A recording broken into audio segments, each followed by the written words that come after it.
Dom Casmurro, capítulo 100. Tu serás feliz, Bentinho. No quarto, desfazendo a mala e tirando a carta de bacharel de dentro da lata, ia pensando na felicidade e na glória. Via o casamento e a carreira ilustre, enquanto José Dias me ajudava calado e zeloso. Uma fada invisível desceu ali e me disse em voz igualmente macia e cálida: Tu serás feliz, Bentinho. Tu vais ser feliz. E por que não seria feliz? Perguntou José Dias, endireitando o tronco e fitando-me. Você ouviu? Perguntei eu, erguendo-me também espantado. Ouvi o quê? Ouvi uma voz que dizia que eu serei feliz? É boa. Você mesma que está dizendo? Ainda agora sou capaz de jurar que a voz era da fada. Naturalmente, as fadas expulsas dos contos e dos versos meteram-se no coração da gente e falam de dentro para fora. Esta, por exemplo, muita vez a ouvi clara e distinta. Há de ser prima das feiticeiras da Escócia. Tu serás rei, Macbeth. Tu serás feliz, Bentinho. Ao cabo, é a mesma predição, pela mesma toada universal e eterna. Quando voltei do meu espanto, ouvi o resto do discurso de José Dias. Bom, não tem como ignorar o fato de que Machado de Assis é muito próximo de Shakespeare, simplesmente porque os grandes estão próximos dos grandes, correto? Então um grande vai procurar grandes livros, né? Eu realmente espero que um dia eu consiga ter tempo para ler Shakespeare aqui no canal. O canal é relativamente novo, a gente tem ali uns meio ano mais ou menos, mas eu acho que é uma obrigação nossa conhecer Shakespeare se a gente quiser conhecer os grandes, né? Aqui eu vou fazer a mesma coisa que eu fiz com o Homero. Como eu ainda não posso ler a Ilíada aqui no canal, não tenho esse tempo, pelo menos vamos tentar conhecer um pouquinho mais sobre essas fadas, né? Eu vou resumir Macbeth de uma forma brutalmente simples. Um dia a gente lê aqui no canal. Então, basicamente, Macbeth decidiu, junto com a esposa dele, dar um golpe de estado e se tornar rei, né? Assassinar o rei e tomar a posição dele. É aí que está o argumento, né? Assassinar um superior e tomar a posição dele. É isso que entrou no coração dele, né? Isso é tudo que a gente precisa saber para pensar, para entender essas feiticeiras. Eu só gostaria de enfatizar o seguinte: essa, por exemplo, essa fada que saiu dos contos de fada, essa fada que é prima das feiticeiras que falaram com Macbeth, essa mesma fada que está no nosso coração e fala de dentro para fora, essa fada, muitas vezes a ouvi clara e distinta. Muitas vezes eu ouvi essa fada, né? Então lembre-se disso, do parentesco da fada que está no coração dele com as feiticeiras. Bom, logo no primeiro ato de Macbeth, a gente tem as 3 feiticeiras. Então vamos lá. Cena 1, lugar deserto, raios e trovões. Entram 3 feiticeiras. Primeira feiticeira: quando nós 3 nos encontraremos novamente, no trovão, no relâmpago ou na chuva. Segunda feiticeira: quando houver acabado o tumulto, quando a batalha estiver perdida ou ganha. Não se preocupe, você está tão perdido quanto uma pessoa sobre essa batalha, quanto uma pessoa que está lendo Macbeth. Isso é logo no começo, né? Então, vai haver alguma batalha. Quando a batalha estiver acabada, o tumulto, a batalha estiver perdida ou ganha, aí as feiticeiras se encontrarão novamente. Terceira feiticeira: isso acontecerá antes do pôr do sol. Primeira feiticeira: onde poderemos encontrar-nos? Segunda feiticeira: na charneca. Terceira feiticeira: lá nos encontraremos com Macbeth. Já vou, gato cinza. Primeira feiticeira.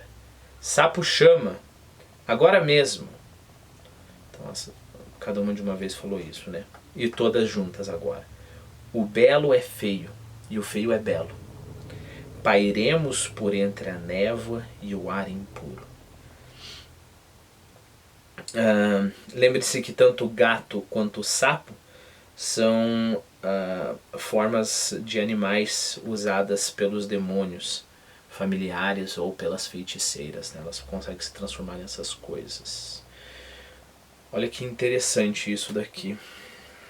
O que as feiticeiras fazem, o que os demônios fazem, é simplesmente dizer isso. Parece que é um canto delas, é um canto de reconhecimento delas.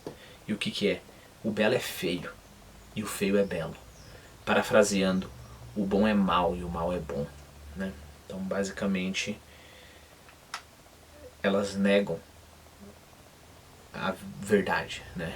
Em vez de falar que o belo é belo e o feio é feio, que o bom é bom e o mal é mal, né? Perceba o seguinte, até um demônio desse, até uma feiticeira dessa, ela sabe que existe o belo, ela sabe que existe o bom, né? Ela sabe que existe o nobre.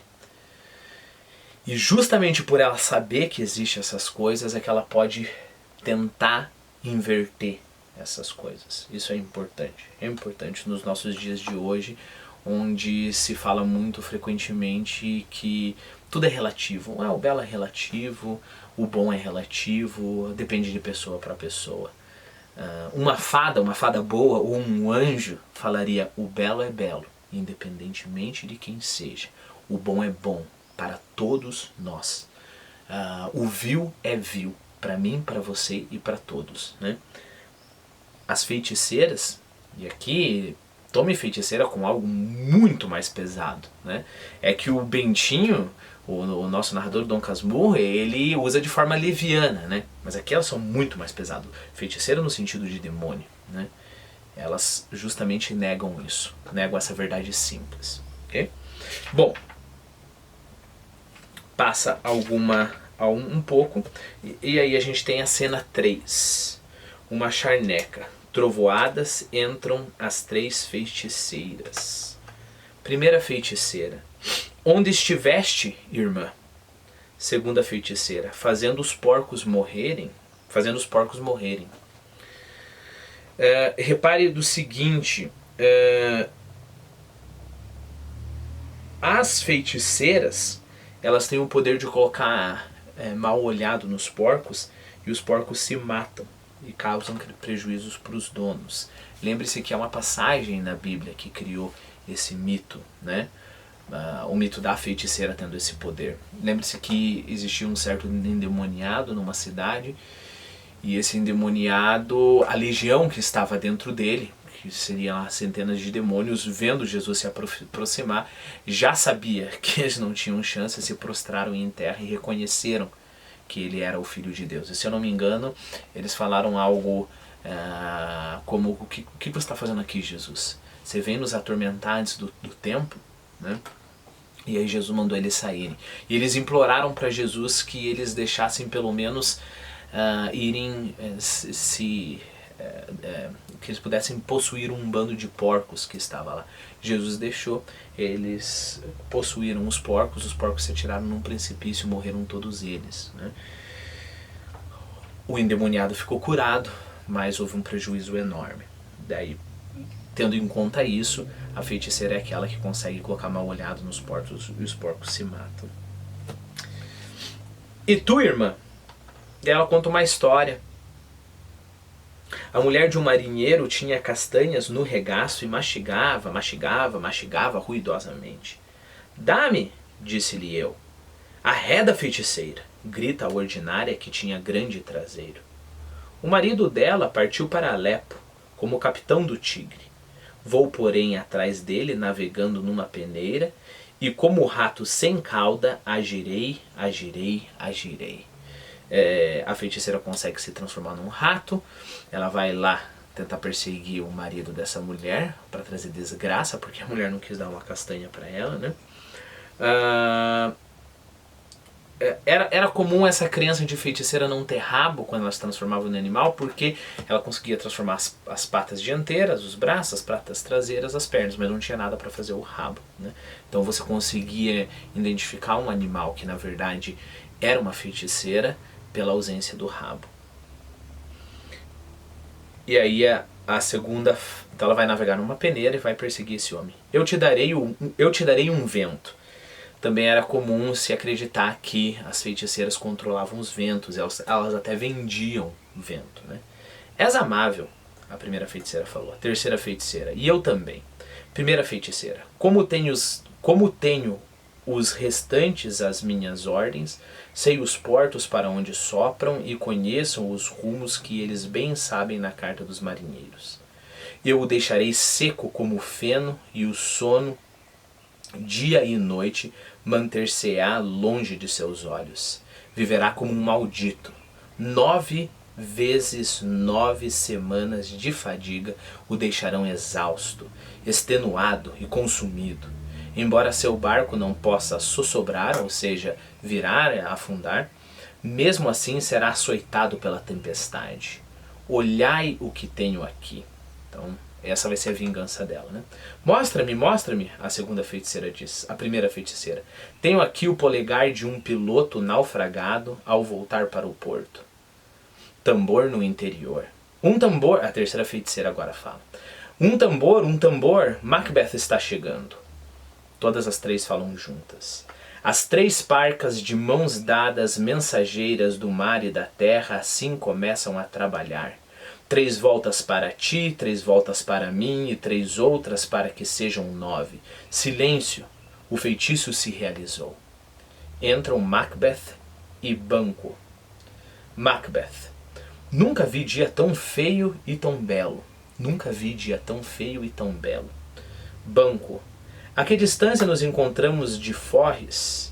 Que são essas criaturas tão esquálidas e estranhas na maneira de vestir, que não parecem habitantes da terra, e apesar disso sobre elas se encontram? Viveis ou sois alguma coisa que o homem possa pôr em dúvida? Parece que me compreendeis, ao ver cada uma de vós por um dedo gretado nos lábios apergaminhados, lábios como pergaminhos. Deveis ser mulheres, e contudo vossas barbas me impede de acreditar que o sejais. Macbeth. Falai, se puderdes. Quem sois vós? Primeira feiticeira. Salve, Macbeth. Salve, barão de Glamis. A segunda feiticeira.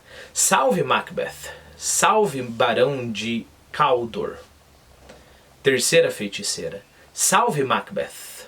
Ainda serás rei. Banquo. Meu bom senhor, por que estremeceis, parecendo que temeis coisas que soam tão agradavelmente? Lembre-se o seguinte, o Macbeth é sim barão de Glamis, mas ele não é barão de Cawdor, que seria aumentar ainda mais o poder, e muito menos rei, né? Então o Banquo olha para ele, meu bom senhor, por que estremeceis, parecendo que temeis coisas que soam tão agradavelmente? Em nome da verdade, sois quimeras ou sois verdadeiramente o que pareceis ser? Saudais meu nobre companheiro com os títulos que possui e a alta predição de um lisonjeiro por vir e de uma esperança real que parece encará-lo. Então vocês estão saudando o meu mestre, né? O meu nobre companheiro com o que realmente ele é e desejando a ele grandes coisas. Só que o Banquo aqui está assustado. Por que o Macbeth ficou tão estremecido com essa notícia, com essa saudação, desejando que ele fosse mais poderoso e que ele chegasse a ser rei? Nada dizeis para mim, se puderdes penetrar nos germes do tempo e predizer que semente crescerá ou não. Dizeis-me então, pois não imploro que temo vossos favores ou vosso ódio. Primeira feiticeira, salve. A segunda feiticeira, salve. A terceira feiticeira, salve. Menor do que Macbeth e maior. A primeira feiticeira fala. Menor do que Macbeth e maior. Nem tão feliz, entretanto muito mais feliz. A terceira feiticeira, tu engendrarás reis, enquanto nunca o sejas. Assim, salve Macbeth e Banquo. Primeira feiticeira. Banquo e Macbeth. Salve. Vou ter que abrir um outro vídeo para terminar essa passagem.